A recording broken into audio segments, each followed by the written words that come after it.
நம்மை சுற்றிலும் அநேகர் சூழ்ந்து இருந்தாலும், சொந்த பந்தங்கள் சூழ்ந்து இருந்தாலும், நண்பர்கள் சூழ்ந்து இருந்தாலும், நம்முடைய இருதயத்தில் நான் தனிமையாக இருக்கிறேன் என்ற ஒரு உணர்வு இருந்து கொண்டே இருக்கும்.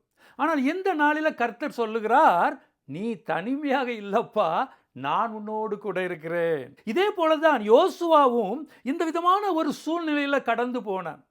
மோசே மரித்து விட்டான். கர்த்தர் இஸ்ரவேல் ஜனங்களை நடத்தக்கூடிய அந்த பெரிய பொறுப்பை அவனிடத்துல கொடுக்கிறார். அந்த பெரிய பொறுப்பு அவனுடைய கையில வந்தவுடன் அவனுக்குள்ளாக ஒரு பயம். நான் எப்படி இந்த பெரிய பொறுப்பை நிறைவேற்றப் போகிறேன், நான் தனிமையாக இருக்கிறேனே என்று சொல்லி அவன் கலங்கி நின்ற நேரத்தில் தான் கர்த்தர் அவனோடு கூட பேசுகிறார். திகையாதே, கலங்காதே, நீ போகும் இடமெல்லாம் உன் தேவனாகிய கர்த்தர் உன்னோடு கூட இருப்பார் என்று சொல்லி அந்த வார்த்தையை அவனுக்கு கொடுத்தார். அந்த வார்த்தையை அவன் விசுவாசித்தான். அந்த பெரிய பொறுப்பை அவன் நிறைவேற்றி முடித்தான். இந்த நாளிலும் இதை பார்த்து கொண்டிருக்கிற உங்களுடைய வாழ்க்கையிலும் கூட இதே போல ஒரு உணர்வு இருந்து கொண்டே இருக்கும்.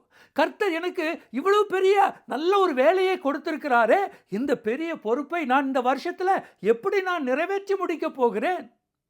பல பேரை போஷிக்கக்கூடிய நல்ல வியாபாரத்தை கொடுத்திருக்கிறாரே, எப்படி நான் இந்த பெரிய பொறுப்பை நிர்வகிக்க போகிறேன்? இன்னும் சிலருக்கு என்னுடைய பிள்ளைகளுக்கு இந்த திருமணத்தை நான் நடத்தி வைக்க வேண்டிய பொறுப்பு இந்த வருஷத்துல கர்த்தர் எனக்கு கொடுத்திருக்கிறாரே, நான் இதை எப்படி நிறைவேற்ற போகிறேன்?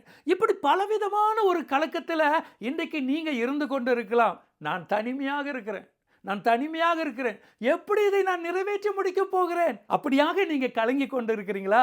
இன்னைக்கு கர்த்தர் யோசுவா கிட்ட சொன்னது போலதான் உங்ககிட்ட சொல்லுகிறார். நீங்க தனிமையாக இல்ல, என் மகனே மகளே, நீங்க தனிமையாக இல்ல, நான் உன்னோடு கூட இருக்கிறேன் என்று சொல்லி கர்த்தர் உங்ககிட்ட பேசி கொண்டிருக்கிறார். இந்த வருஷத்துல உங்களுக்கும் அதே கிருபையை தந்து உங்களுக்கு கொடுக்கப்பட்ட அந்த பெரிய பொறுப்பை கர்த்தர் முடிக்க, செவ்வையாக முடிக்க உங்களுக்கு கிருபை தருவார்.